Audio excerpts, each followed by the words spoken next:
নমস্কার। আপনাদেরকে একটা মন্ত্র বলছি, সেই মন্ত্রটা আপনাদের খুবই কার্যকরী মন্ত্র।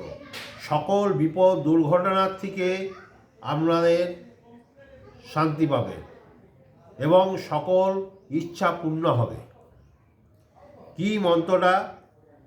এই মন্ত্রটি 51 বার পাঠ করলে এবং শুনলে খুবই ভালো কাজ হবেই।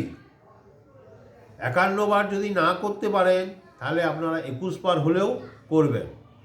মন্ত্রটি আমি বলছি, ভালো করে শুনুন, পরে আরও ভালো করে শুনে সেটাকে লিখে নেবেন।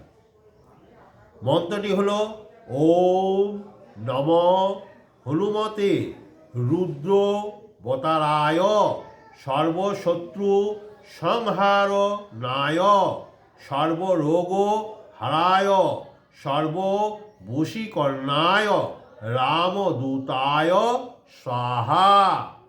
এই মন্ত্রটি আপনারা 51 বার এবং 21 বার পাঠ করুন, নাহলে শুনুন। তাহলে আপনাদের সন্তান সুস্থ থাকবে, সৌভাগ্য, সুস্থ অর্থলাভ, সকল বিপদ থেকে উদ্ধার পাবেন। এটি হচ্ছে পঞ্চমুখী হনুমান মন্ত্র। নমস্কার।